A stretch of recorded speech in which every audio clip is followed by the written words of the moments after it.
You woke up today after a full 8 hours of sleep, but the exhaustion didn't go away.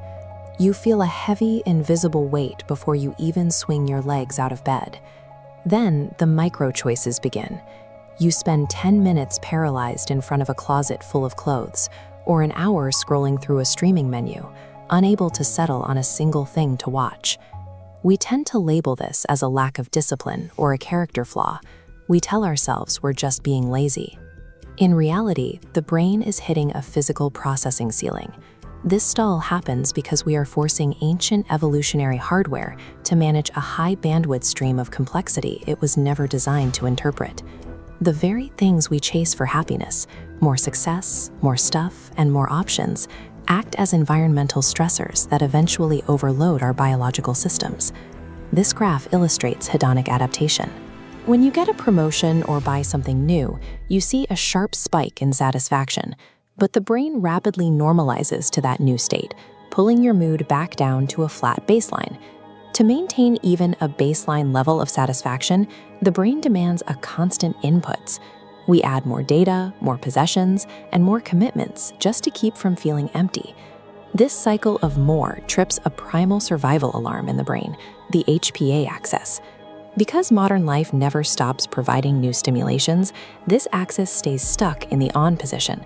A flood of stress chemicals traps you in a chronic fight or flight loop. Our pursuit of a better life has accidentally convinced our evolutionary hardware that we are in constant life-threatening danger. To understand why, we have to look at the visual cortex. Researchers at the Princeton Neuroscience Institute found that the brain handles its surroundings exactly like a computer processor. This diagram shows the cost of clutter.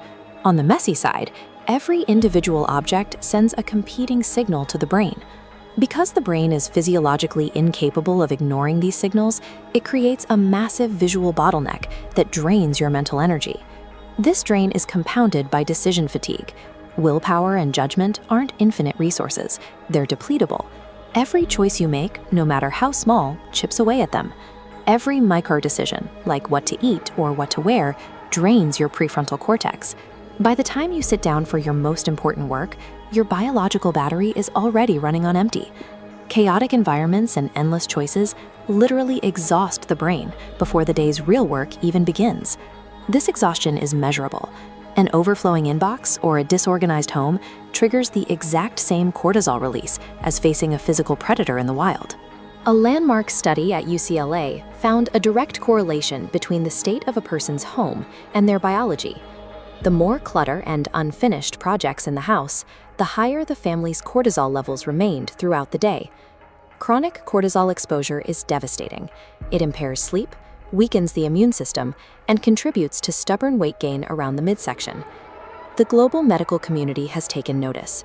The World Health Organization now officially recognizes burnout as a legitimate occupational phenomenon. If this look at the neuroscience of stress is helpful, consider subscribing to the channel to support our research. Now, let's look at what simplicity actually looks like in practice.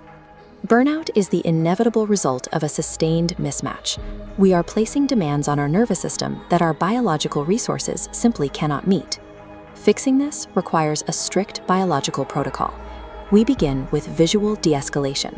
You must ruthlessly declutter your physical environment. Removing unnecessary objects reduces the visual data your brain has to process.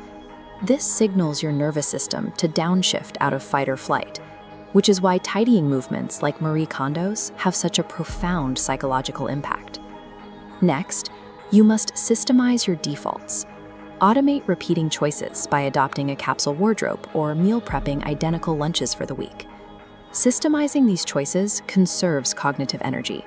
It eliminates micro-decisions and hoards your mental resources for high-level tasks. Finally, the protocol mandates 15 minutes of forced idleness every day. No phones, no books, and no digital inputs. This diagram shows the default mode network in action. It activates only when the brain is free from digital consumption.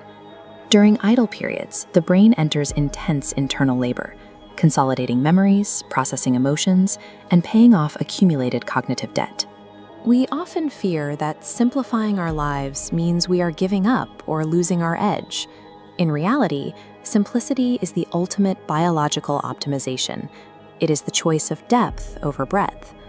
By stepping back from complexity, you give your brain the space and resources it needs to function exactly as it was evolved to. If this video has challenged your thinking and added value to your life, please support us by subscribing to the channel. And yes, make sure to share this video with at least 2 of your friends so they can add value to their lives as well.